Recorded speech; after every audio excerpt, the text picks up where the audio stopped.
Hello বন্ধুরা, welcome to my new channel Kanan recipe.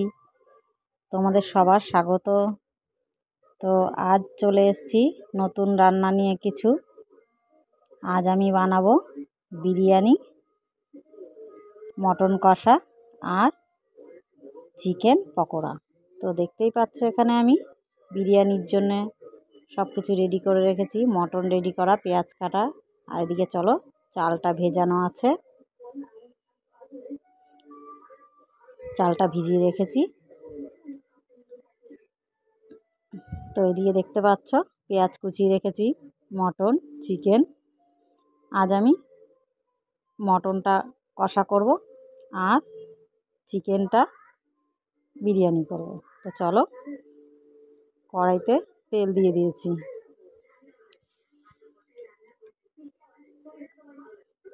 কড়াইটা গরম হয়ে গেছে, তেলটাও গরম হয়ে গেছে। এবার আমি এক এক করে আলুগুলো ছেড়ে দেবো।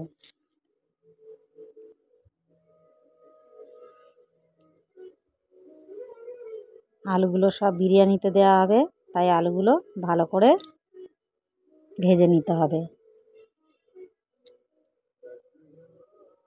আলুগুলো তেলের মধ্যেই একটু নুন হলুদ দিয়ে ভালো করে লাল লাল করে ভেজে সেদ্ধ করে নেব। যেহেতু এটা আর কোনো ঝোলে বা তরকারিতে দেওয়া হবে না, এটা সোজা রাইসে যাবে।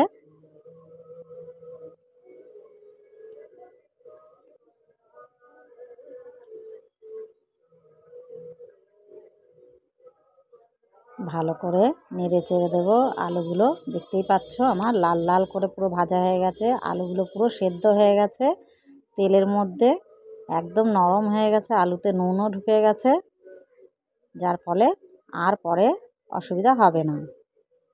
তো আমি আলুগুলো এক এক করে সব নামিয়ে নেব। আলুগুলো আমার ভাজা হয়ে গেছে, চলো আলুগুলো নামিয়ে নিই। তো এবার আমি কড়াইতে আর কিছু তেল দিয়ে দিয়েছি, আর একটু পরিমাণে তেল দিয়ে দিয়েছি। যেহেতু এখানে অনেকটা মটন, প্রায় 2 কিলো মতো মটন আছে, মটনটা সর্ষের তেলেই রান্না করছি। তেলটা আমার গরম হয়ে গেছে। এবার আমি ওর মধ্যে দিয়ে দিয়েছি গোটা জিরে। জিরেটা একটু ভালো করে নাড়াচাড়া করে দেবো, জিরেটা একটু লাল লাল হয়ে নিক।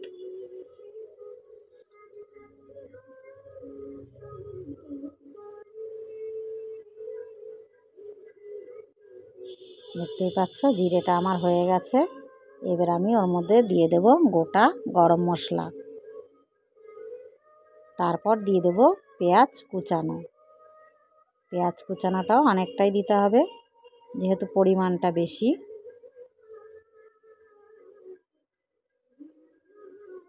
পেঁয়াজটা দিয়ে আমি ভালো করে নাড়াচাড়া করে দিচ্ছি।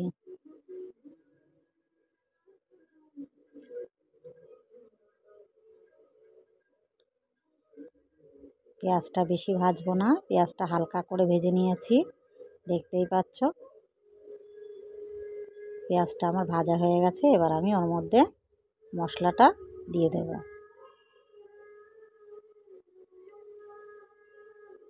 মশলাটা দিয়ে দিচ্ছি। মশলার মধ্যে আদা রসুন লঙ্কা জিরে ধনে বাটা, রসুন পেস্টটা দিয়ে দিচ্ছি, রসুনটা একটু বেশি দিয়েছি।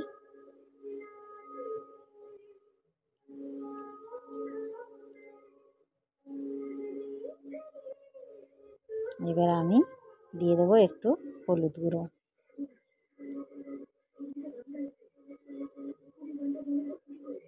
এবার আমি ওর মধ্যে দিয়ে দেবো একটু ধনে পাউডার। যেহেতু জিরে ধনে বাটা দিয়েছি, আর একটু ওপর থেকে একটু ধনে পাউডার দিয়ে দেবো, ধনের পরিমাণটা বাটাতে কম ছিল। এবার আমি মশলাটা একসঙ্গে ভালো করে মিশিয়ে নেব। কিছু কাঁচা লঙ্কাও চিড়ে দিয়ে দিয়েছি।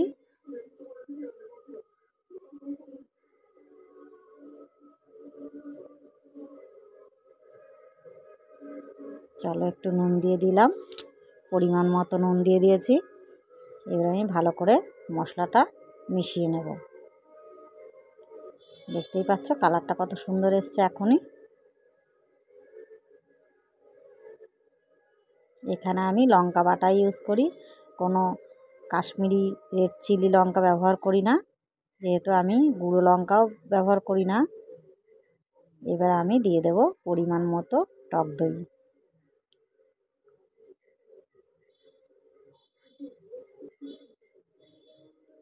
এবার ভালো করে আমি দইটা দিয়ে মশলার সাথে কষিয়ে নেব। দেখতেই পাচ্ছ মশলাটা কষানো হচ্ছে।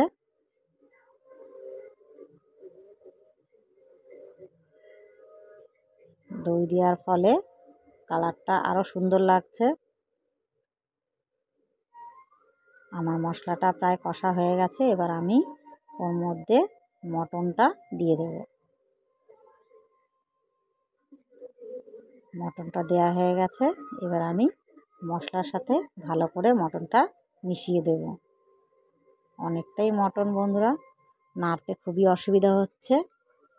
এক হাত দিয়ে ক্যামেরা করছিলাম, তাই পাশে মেয়েকে বললাম যে ক্যামেরাটা একটু ধরতে। আমি মটনটা ভালো করে মিশিয়ে দিচ্ছি।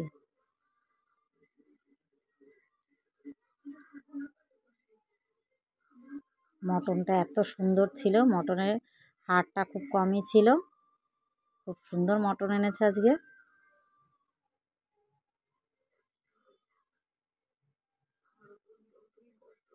মটনটা তোমরা যত মশলার মধ্যে যত কষাবে তত মটনটা টেস্ট বেশি ভালো আসবে।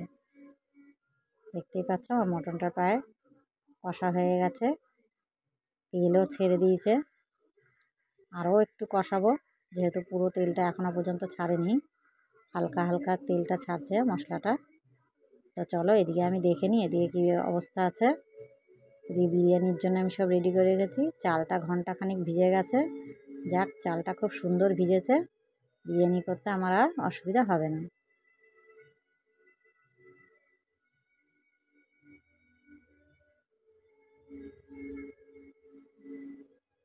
তো চলো আবার মটনটা দেখে নিই। মটন কষাটা হয়ে গেছে।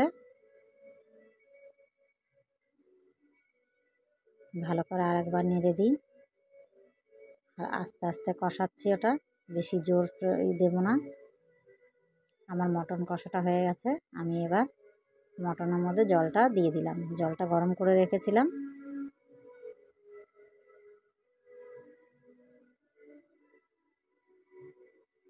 মটনের মধ্যে জলটা দিয়ে আমি এবার ভালো করে নাড়াচাড়া করে দেবো।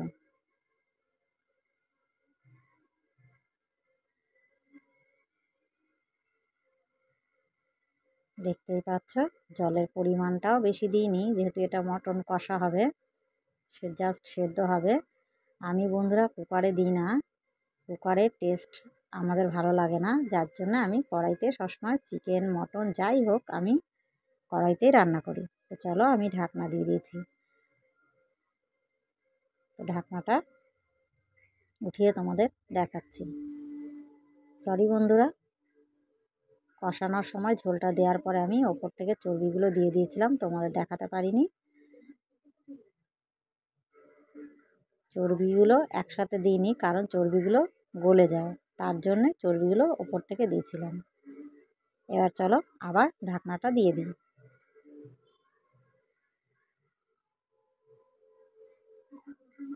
ঢাকনাটা দিয়েছি, ঢাকনাটা একটু ঢেলা লাগছে, তার জন্য আমি ওপরে নোড়াটা চাপা দিচ্ছি যাতে ভাপটা না বেরিয়ে যায়। এবার স্লো ফ্লেমে এটা হতে থাকবে। ওদিকে মটনটা হোক। দেখতেই পাচ্ছ বসিয়ে দিয়েছি মটনটা আস্তে করে। আর এদিকে আমি বিরিয়ানির জন্য হাঁড়িতে জল বসিয়ে দিয়েছি। তো চলো জলের মধ্যে আমি পরিমাণ মতো নুন দিয়ে দেব। আর আমি দিয়ে দেবো একটু সাদা তেল। এবার আমি জলটা ঢাকা দিয়ে দেব। আমার জলটা ফুটুক, তারপরে আমি চালটা দেব। তো চলো জলটা ফুটে গেছে, তোমাদেরকে দেখাচ্ছি। দেখতে পাচ্ছ জলটা ফুটে গেছে। এবার আমি গরম জলের মধ্যে আমি চালটা দিয়ে দেব।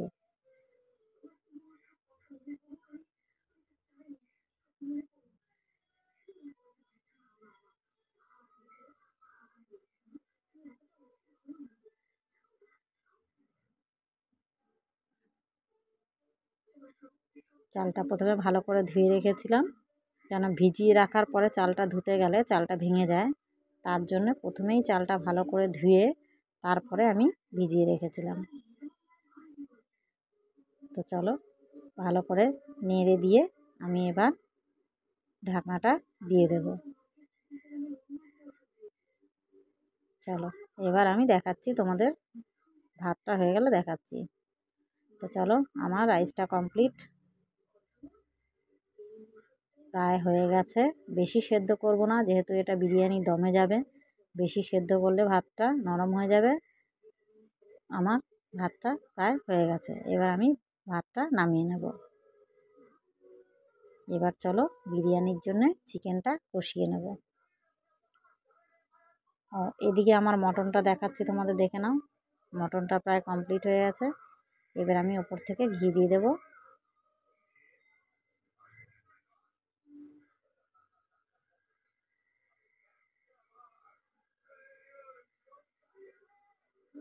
এবার ভালো করে নেড়ে দেবো। বেশ সুন্দর একটা গন্ধ বেরাচ্ছে বন্ধুরা, খুব টেস্টেও লাগবে খেতে। আমি দিয়েছি বাচ্চাদের খেতে, একটু টেস্ট করতে বললো, খুব সুন্দর হয়েছে। চর্বিগুলোও দেখতে পাচ্ছ, পুরোটা গলেনি, চর্বিগুলো ওপর থেকে রয়েছে। ভীষণই সুন্দর হয়েছে মটনটা খেতে। তো আমার মটন রেডি। তো চলো এবার আমি চিকেনটা কষিয়ে দেখাবো তোমাদের। এই চিকেনটা এটা বিরিয়ানিতে দেওয়া হবে। তো আমি একটু বিরিয়ানির জন্য মশলাটা ভেজে নিই।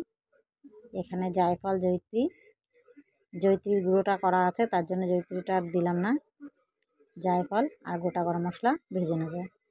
অনেকে বন্ধুরা বিরিয়ানির মশলা দেয়, আমি আর বিরিয়ানির মশলা দিই না, যেহেতু আমার বিরিয়ানিটা পুরো হালকা হয়, ওর জন্যে আমি মশলাটা দিই না। আমি নিজেই বাড়িতে মশলাটা দিই।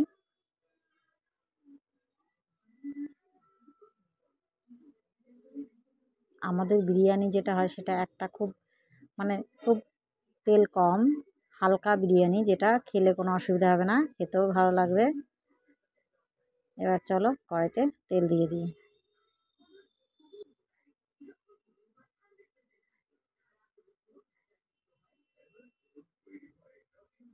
কড়াইতে তেল দিয়ে দিয়েছি, তেলটা একটু গরম হোক ভালো করে।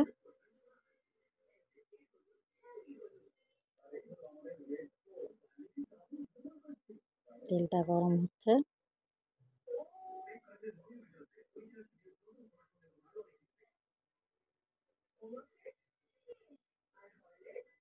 তেলটা প্রায় গরম হয়ে গেছে। এবার আমি ওর মধ্যে দিয়ে দেবো কুচনো পেঁয়াজ।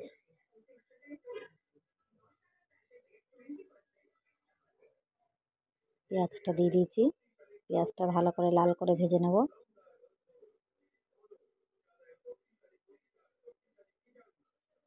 পেঁয়াজটা লাল লাল করে ভেজে নেব, যেহেতু এটা বিরিয়ানিতে দেওয়া হবে। বেরেস্তা ভাজা যেটা বলে, পেঁয়াজ ভাজা, এটা তুলে রাখবো আমি।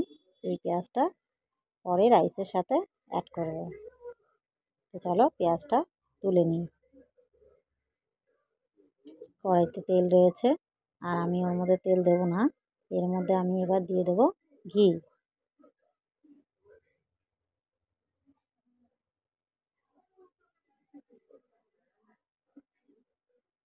দেখতেই পাচ্ছ তেলের পরিমাণ কম, ঘিয়ের পরিমাণটাও কম, যেহেতু এটা চিকেনটা কষা হবে, এটা বিরিয়ানিতে যাবে। বেশি তেল দিয়ে চিকেনটা কষালে কী হবে, চিকেনটা তেল তেলে হয়ে যাবে, চিকেন থেকে তেল ছেড়ে যাবে, আর সেটা রাইসের মধ্যে মেশালে রাইসটা পুরো তেল তেলে হয়ে যাবে। যার জন্যে তেলের পরিমাণটা খুব কম দিয়েছি।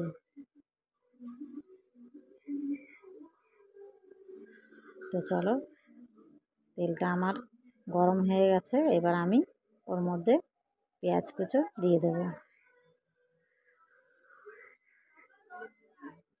পেঁয়াজ কুচানোটা দিয়ে দিয়েছি, এবার আমি পেঁয়াজটা একটু ভালো করে নেড়ে চেড়ে দেব। পেঁয়াজটা নাড়াচাড়া করে ওর মধ্যে কিছু টুকরো করা টমেটো দিয়ে দিলাম। টমেটোও বেশি দিইনি বন্ধুরা, এখানে দুটো টমেটো দিয়েছি, কেটে রেখেছিলাম, দুটো টমেটোই দিয়েছি, বেশি দিইনি।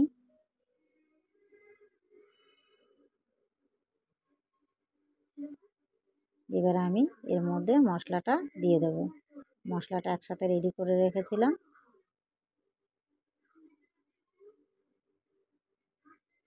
মশলাটা দিয়ে আমি ভালো করে নাড়াচাড়া করে দেবো। এর মধ্যে যেহেতু এর মধ্যে হলুদটা পড়েনি, হলুদ বাদে আমি সব মশলাই দিয়েছি। যেহেতু বিরিয়ানিতে পড়বে তার জন্য হলুদটা দিইনি। চলো মশলাটা আমি ভালো করে কষিয়ে নিই। মশলাটা আমার কষা হয়ে গেছে, এবার আমি চিকেনটা মশলার মধ্যে দিয়ে দেবো।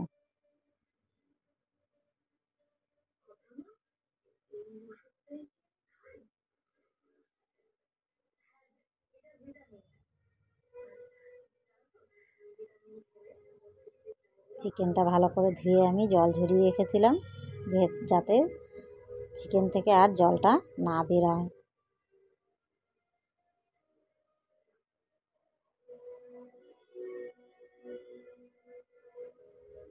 তো চিকেনটা আমার দেওয়া হয়ে গেছে, এবার আমি চিকেনটা ভালো করে মশলার মধ্যে মিশিয়ে দেব।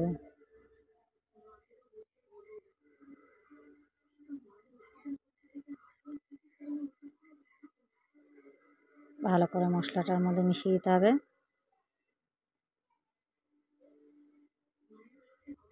দেখতেই পাচ্ছ বন্ধুরা, চিকেনটা ভালো করে মশলার মধ্যে মেশানো হচ্ছে। তোমরা ভাবছো চিকেনটা সাদা সাদা কেন, চিকেনটা কালার হয়নি কেন? যেহেতু এর মধ্যে এটা বিরিয়ানিতে যাবে, তার জন্য চিকেনটা বেশি কালার হবে না।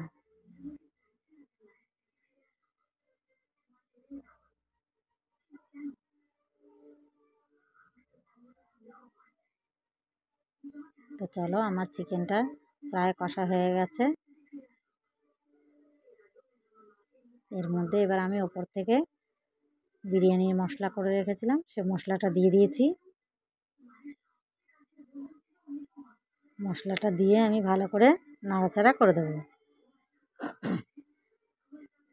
এবার আমি ওপর থেকে একটু কেওড়ার জল দিয়ে দিলাম। কেওড়া জলটা দিয়ে দিয়েছি, এবার আমি ভালো করে চিকেনটার মধ্যে মিশিয়ে দেব। এখনই বিরিয়ানির গন্ধ বেরিয়ে গেছে বন্ধুরা, খুব সুন্দর গন্ধ বেরোচ্ছে। যেহেতু কেওড়া জল আর বিরিয়ানির মশলাটা দেওয়াতেই গন্ধ বেরোচ্ছে। তো চলো, আমার চিকেন কষা রেডি, এদিকে সব রেডি। এবার আমি এক এক করে তোমাদেরকে বিরিয়ানিটা পদ্ধতি দেখাচ্ছি। তো আমি একটা বড় গামলা নিয়ে নিয়েছি, যার মধ্যে আমি ঘি দিয়ে দিলাম। এবার আমি গামলাটায় ঘিটা পুরো ভালো করে মাখিয়ে নেব।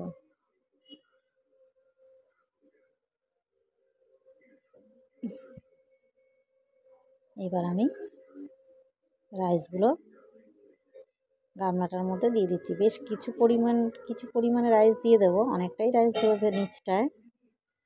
প্রথমে অনেকটা রাইস দিয়ে দিচ্ছি ভালো করে।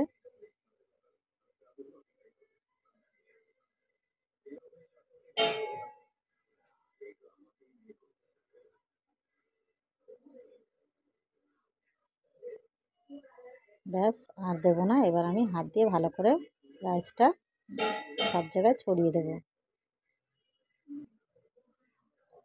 এবার আমি ওপর থেকে এক এক করে ভেজে রাখা পেঁয়াজগুলো অল্প অল্প করে দেবো, যেহেতু অনেকবার দিতে হবে লেয়ারটা, তাই অল্প দিলাম। এবার ভেজে রাখা আলুর টুকরোগুলো এক এক করে দিয়ে দিলাম।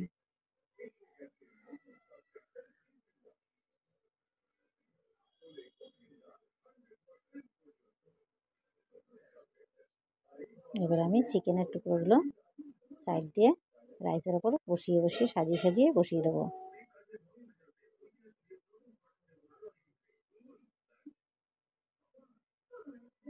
দেখতেই পাচ্ছ কতটা ড্রাই হয়ে গেছে।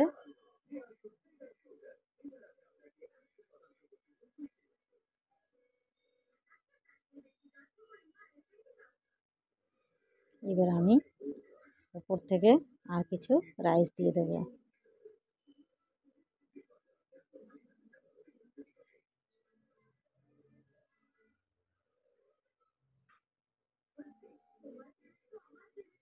চলো, রাইসটা দেওয়া হয়ে গেছে, এবার উপর থেকে কিছু পরিমাণে ঘি দিয়ে দিলাম।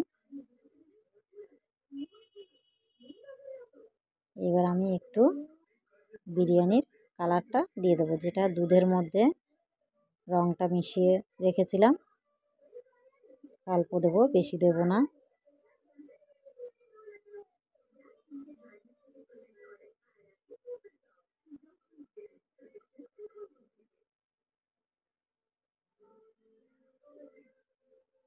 আর কিছু রাইস দিয়ে দিচ্ছি। এবার আমি একটু ওপর থেকে আতর দিয়ে দেবো।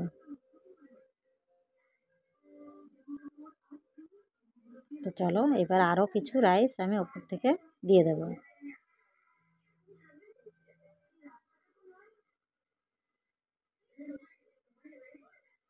এবার হাত দিয়ে রাইসটাকে সমান করে দেব। ভাতটাও খুব সুন্দর একদম ঝরঝরে হয়েছে বন্ধুরা, খুব সুন্দর হয়েছে, দেখতেই পাচ্ছ পুরো ঝরঝরে। আবার সেম প্রসেস, পেঁয়াজ কুচানোটা দিয়ে দেব।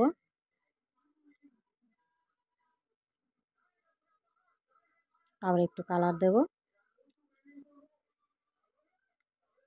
আবার এক এক করে আলুর টুকরোগুলো দিয়ে দেব। এবার আবার কিছু চিকেনের পিস ওপর থেকে দিয়ে দেব।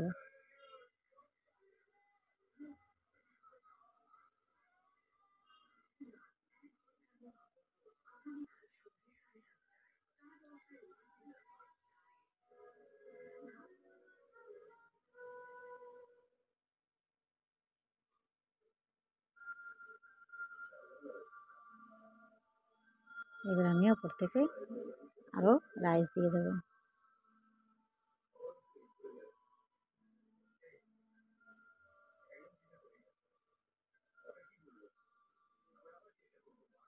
এটা খেতে খুবই সুন্দর বন্ধুরা, তোমরা এই প্রসেসটা একবার অন্তত বাড়িতে করে খেয়ে দেখো, খুবই ভালো লাগবে তোমাদের।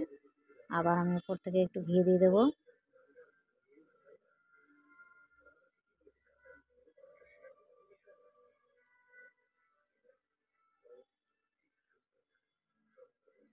ওপর থেকে রাইস দিয়ে দিচ্ছি।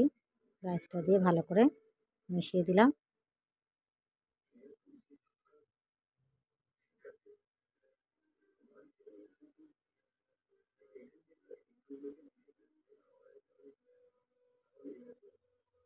আর একটু আতর দিয়ে দেবো ওপর দিয়ে।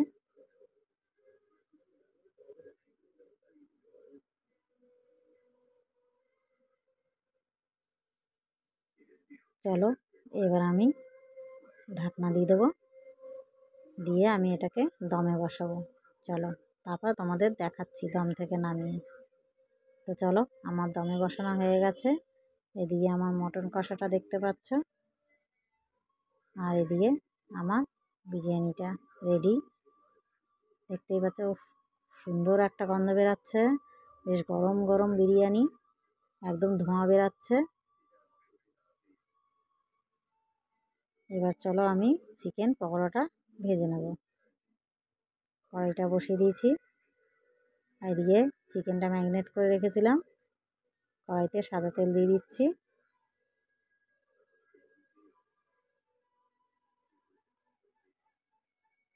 তেলটা খুব ভালো করে গরম হলে তারপর আমি চিকেনের টুকরোগুলো দিয়ে দেবো।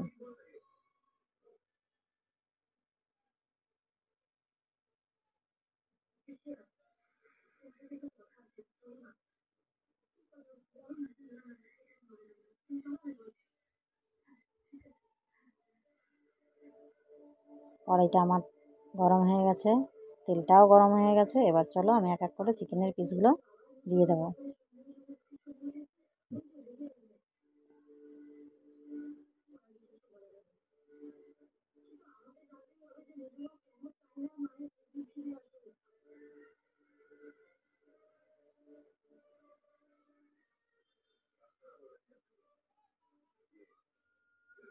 একসাথে বেশি ভাজবো না বন্ধুরা, অল্প করেই দিচ্ছি, অল্প করেই ভেজে দেখাচ্ছি তোমাদেরকে।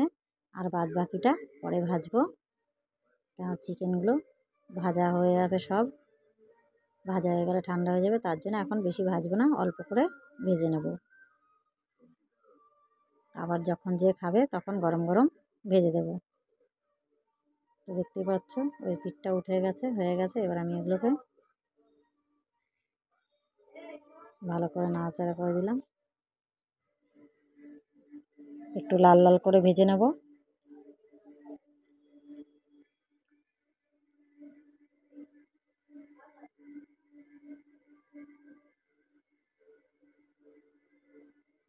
পকোড়াগুলো ভাজা হয়ে গেছে বেশ লাল লাল করে। এবার চলো পকোড়াগুলো তুলে নিই। তুলে আর একবার দেব, আর বেশি ভাজবো না, আর একটু ভেজে নেব। আর ভাজবো না বন্ধুরা, ব্যাস। এবার গরম গরম পকোড়াগুলো নামিয়ে এবার আমরা গরম গরম বিরিয়ানি, মটন কষা আর চিকেন পকোড়া সাথে স্যালাড দিয়ে এবার আমরা সবাই মিলে একসাথে বসে খাওয়া দাওয়া করবো।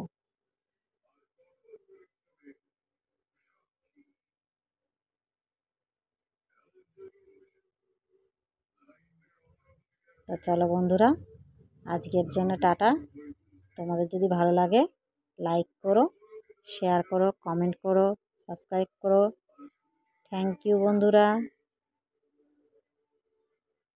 আজ এই অবধি। আজ তো আর কোনো রান্না নেই, আবার তোমাদেরকে পরে আমি অন্য কিছু রান্না করলে তখন তোমাদেরকে দেখাবো। আজ এতটুকুই থাক। এটা আমার ডেলি রান্না, প্রতিদিন বাড়িতে যা যা রান্না হয় সেটাই তোমাদেরকে দেখাই। এর বেশি তো আর কিছু দেখাতে পারি না। যেটুকু যা প্রতিদিন যা হয় সেটাই তোমাদেরকে দেখাই। তো দেখতেই পাচ্ছ হয়ে গেছে আমার চিকেন পকোড়াগুলো।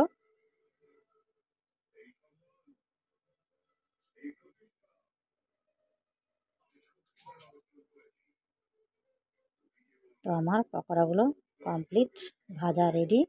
এবার আমি পকোড়াগুলো তুলে নিই। চলো বন্ধুরা, থ্যাংক ইউ।